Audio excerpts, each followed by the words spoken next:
Assalamualaikum warahmatullahi wabarakatuh. Perkenalkan, nama saya Arman Sulaiman. Beberapa menit ke depan kita akan membahas tentang kedudukan hukum Islam di negara Indonesia ini. Hukum Islam, sebagaimana yang kita ketahui, bahwasanya hukum Islam ini bersumber dari Al-Quran, hadis Al-Quran yang diturunkan oleh Allah kepada Rasulullah, dan hadis adalah apa yang dilaksanakan, apa yang diucapkan, apa yang dibiarkan oleh Rasulullah Shallallahu Alaihi Wasallam. Namun kita akan membahas tentang hukum Islam yang kedudukannya di negara Indonesia ini. Hukum Islam berada di Indonesia ini memiliki karakteristik yang berbeda. Karena negara Indonesia adalah salah satu negara yang memiliki pluralisme agama yang sangat tinggi. Ada Islam, ada Konghucu, ada Buddha, ada Kristen, dan lain sebagainya. Ada 6 negara yang diresmikan oleh Indonesia, agama yang boleh dianut yang berada di negara Indonesia ini. Makanya ada tantangan yang sangat berat ketika Indonesia akan mengumpulkan negara kesatuan negara Republik Indonesia ini menjadi satu padu, memiliki satu tujuan yang utuh.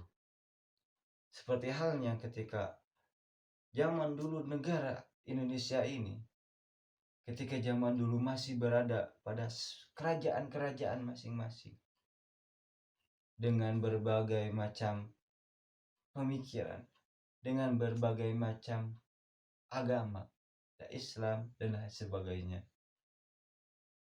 Makanya jika ingin menyatukan Indonesia dengan satu kesatuan, itu menjadi tantangan yang sangat sulit. Tetapi ketika Indonesia telah merdeka, dengan sebelum merdekanya juga Indonesia menyatukan kekuasaan, menyatukan kekuatan yang berada di negara Indonesia ini untuk menjadi kesatuan yang utuh. Maka ketika suatu perkumpulan tersebut menjadi utuh, maka akan menjadi kekuatan yang menghasilkan Indonesia menjadi merdeka. Setelah Indonesia merdeka, Indonesia menjadi suatu kesatuan walaupun berbagai macam suku, bahasa, agama, dan lain sebagainya, menjadi satu nama, yaitu Indonesia, Negara Kesatuan Republik Indonesia. Namun kita akan membahas tentang hukum Islam, kedudukan hukum Islam yang berada pada hukum Indonesia atau hukum negara Indonesia. Tentunya kita tidak asing lagi dengan berbagai aturan yang berbagai undang-undang yang berbasiskan tentang agama Islam. Salah satunya yang pertama, pembahasan tentang konstitusi. Konstitusi, walaupun Undang-Undang Dasar 1945 yang atau Pancasila yang membahas tentang sila pertama ketuhanan yang Maha Esa, ini merupakan ada salah satu dasarnya dari agama Islam.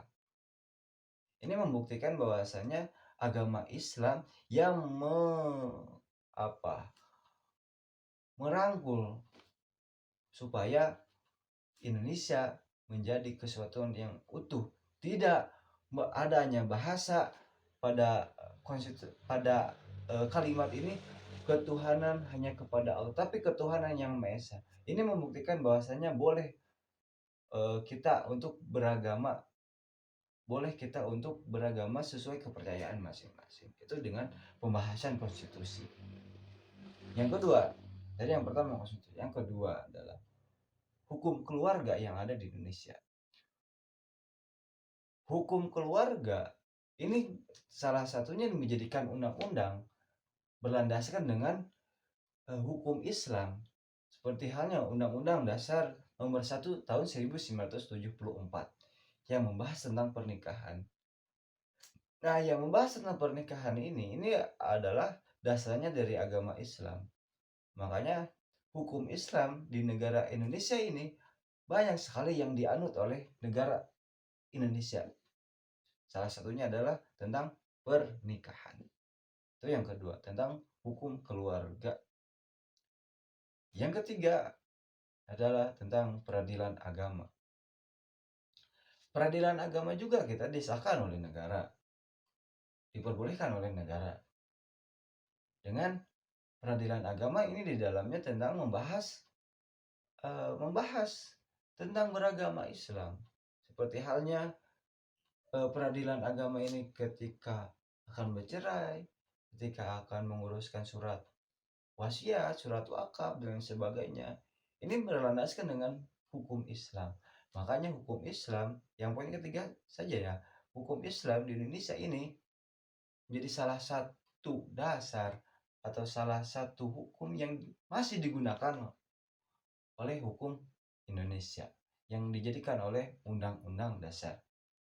Itu yang ketiga, yaitu peradilan agama. Salah satunya hukum Islam yang diterapkan di negara Indonesia. Yang keempat, kita bahas yang keempat. Yang keempat adalah ada namanya ekonomi syariah atau perbankan syariah. Tentunya tidak asing lagi di telinga kita tentang perbankan syariah. Salah satunya eh, ada ada salah satu bank yang menganut nama dari atau sistem dari ekonomi syariah ini. Nah, ekonomi syariah ini juga dibahas oleh undang-undang antara hukum Islam dan undang-undang ini dikolaborasikan atau undang-undang ini mengambil kepada hukum Islam untuk dijadikan undang-undang. Kita cari undang-undang tentang ekonomi syariah, yaitu Undang-Undang Dasar Nomor 21 Tahun 2008 tentang perbankan syariah.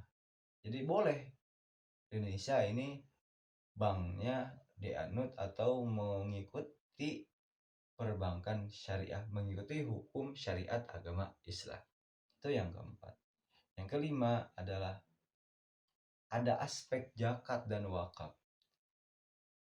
Dalam aspek zakat dan wakaf ada yang membahasnya tentang basnas, bagian yang menyalurkan, menerima dan menyalurkan zakat.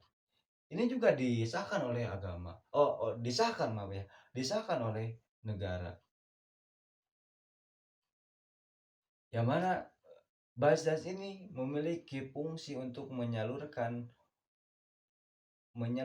dana wakaf, dana aspirasi masyarakat atau dana dari pemerintah untuk dijadikan wakaf pada suatu hal tertentu.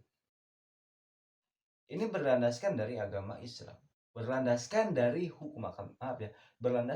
hukum Islam yang dijadikan oleh negara Indonesia menjadi hukum Indonesia.